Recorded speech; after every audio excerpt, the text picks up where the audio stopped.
என்னோட காலேஜ் மேடமக்கு நான் உதவி பண்ண போனேன். ஆனா அது ஒரு சாதாரண உதவி அல்ல, வாழ்க்கை முழுக்க மறக்க முடியாத அனுபவமா மாறிடுச்சு. அந்த நாள் நடந்தத நான் இப்பவும் நினைச்சா ஷாக் ஆகிடுவேன். இன்னைக்கும் சொல்ல போற கதையில நான் எப்படி என்னோட காலேஜ்ல படிச்ச ப்ரொஃபசர் கூட அவங்க வீட்ல போய் வேலை பார்த்தேன் அப்படிங்கிற கதையேதான் இன்னைக்கு நான் உங்ககிட்ட சொல்ல போறேன். சரி, வாங்க நேரா கதைக்கு போயிரலாம்.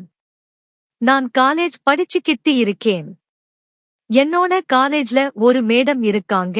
அவங்களே மாதிரி ஒரு அழகான மேடத்தை நான் இதுவரைக்கும் எங்கேயுமே பார்த்தது கிடையாது. அப்படி இருப்பாங்க. அவங்க ஒரு ஸ்கூட்டி வச்சிருந்தாங்க. நான் காலேஜ்ல டெய்லி அந்த மேடத்தை பார்த்துருவேன். அந்த மேடத்தோட பேரு கவிதா. ஒரு நாள் கவிதா மேடம் காலேஜுக்கு வந்துகிட்டு இருக்கும்போது விபத்து ஏற்பட்டிருக்கு. அதனால அவங்களுக்கு உடம்புல பல இடங்கள்ல அடிபட்டு இருந்திருக்கு. அது சரியாக்குறதுக்கு 6 மாசம் ஆகியிருக்கும். 6 மாசம் சரியானதுக்கு அப்புறமா அவங்க ஒரு நாள் காலேஜுக்கு வந்தாங்க. இவங்களை பார்த்து, நான் உங்களுக்கு உடம்பெல்லாம் சரியாயிடுச்சா அப்படின்னு கேட்டேன். அவங்களும் சரியாயிடுச்சு அப்படின்னு சொன்னாங்க. அதுக்கப்புறம் அவங்க எனக்கு கிளாஸ் எடுத்தாங்க. காலேஜ் முடிஞ்சதுக்கு அப்புறமா நான் வீட்டுக்கு போன உடனே என்னோட தம்பி கூட விளையாட ஆரம்பிச்சேன். அப்படி விளையாடிக்கிட்டு இருக்கும்போதே என்னோட தம்பி கூட சின்னதா வம்பு இழுத்து விளையாடிட்டு அப்புறம் அவனை சமாதானப்படுத்தி தூங்க வச்சேன். இப்படியேதான் நான் என்னோட காலேஜ் படிப்பை முடிச்சேன். அவங்களை பார்த்து அதுக்கப்புறம் 1 வருஷம் ஆகிடுச்சு. ஒரு நாள் நான் என்னோட பக்கத்து ஏரியாவுல வண்டி ஓட்டிக்கிட்டு போய்கிட்டு இருந்தேன்.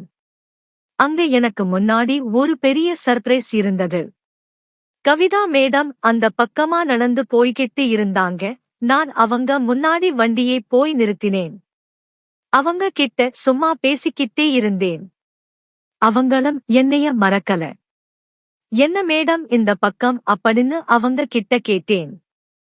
அதுக்கு அவங்க எங்க வீடு மாத்தி வந்துட்டேன்டா சொன்னாங்க.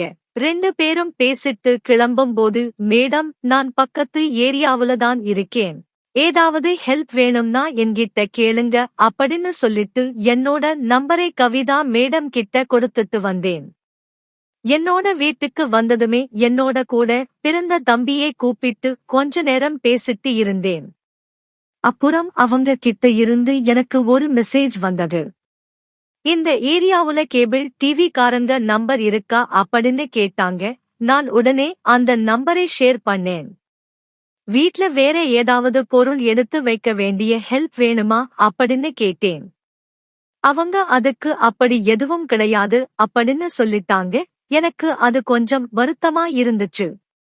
அடுத்த கொஞ்ச நேரத்துல இன்னொரு மெசேஜ் வந்தது.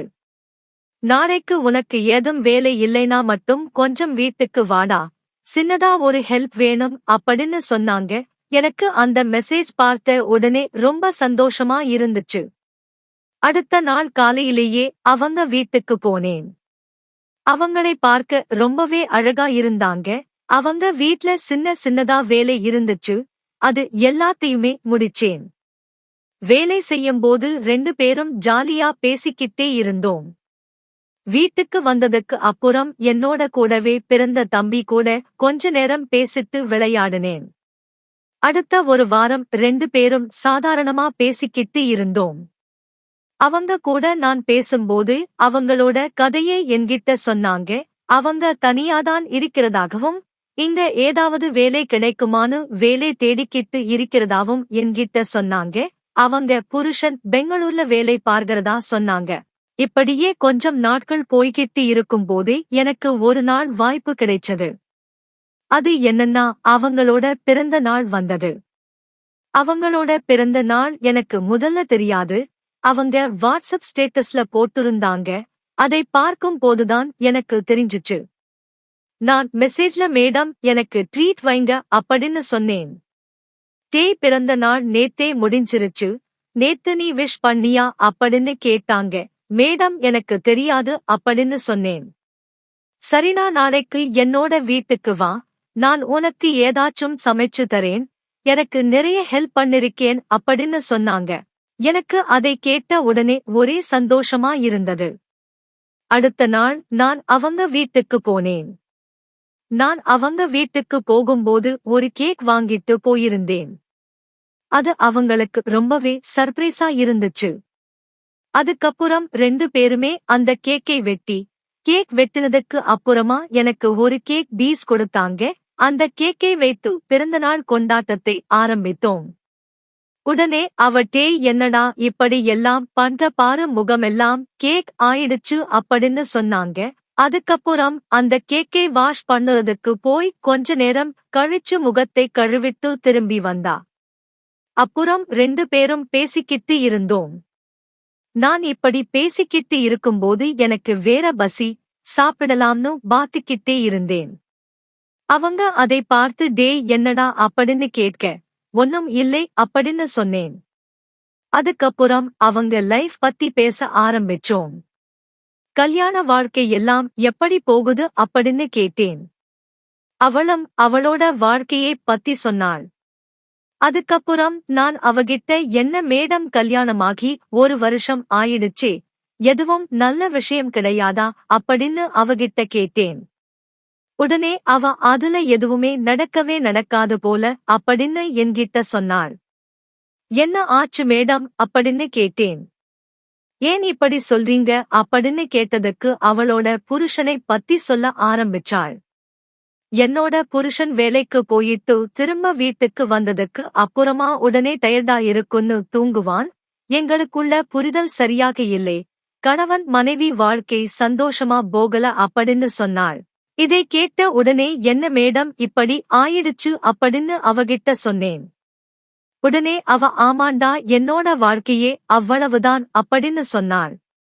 கவலைப்படாதீங்க மேடம், எல்லாம் சரியாகிடும் அப்படின்னு நான் சொன்னது அவளுக்கு ஒரு ஆறுதலா இருந்தது. மேடம் நானும் என்னோட கூட பிறந்த தம்பியும் நல்ல பசியில இருக்கோம் அப்படின்னு சொன்னேன். அவளும் கொஞ்ச நேரம் யோசிச்சுட்டு, சரி என்னோட வீட்டுக்கு என்னை தேடி வந்துட்ட, உனக்கு விருந்து வைக்காம நான் அனுப்பக்கூடாது அப்படின்னு சொல்லிட்டு அவ எனக்கும் என்னோட கூட பிறந்த தம்பிக்கும் விதவிதமா சாப்பாடு கொடுத்தாள். நானும் என்னோட கூட பிறந்த தம்பியும் அவ கொடுத்த இட்லி, வடை, குழிப்பணியாரம் எல்லாம் நல்லா ருசிச்சு எல்லாத்தையும் சாப்பிட்டுட்டு அங்க இருந்து கிளம்பி என்னோட வீட்டுக்கு வந்தேன். இந்த ஸ்டோரியே அந்த பையன் சொல்ற மாதிரிதான் நான் சொல்லி இருக்கேன். இந்த சம்பவம் பல வருடத்துக்கு முன்னாடி நடந்திருக்கு. இந்த கதையின் முக்கியமான மாறல் என்னன்னா, ஒரு மனிதனுக்கு உண்மையான உதவி பண்றது எந்த எதிர்பார்ப்பும் இல்லாமல் இருக்கணும். நம்ம வாழ்க்கையில சிலர் சந்திக்கிற சூழ்நிலைகள் அவர்களை தனிமையாக்கிவிடும். அந்த நேரத்தில ஒரு நல்ல ஆதரவும் அன்பான பேச்சும் அவர்களுக்கு ஒரு பெரிய மாற்றத்தை கொண்டு வந்து கொடுக்கலாம்.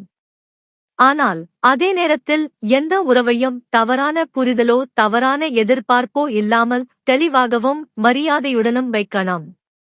உதவி என்பது மனிதத்துவம், அதில் எல்லை, மரியாதை மற்றும் நேர்மை ரொம்ப முக்கியம்.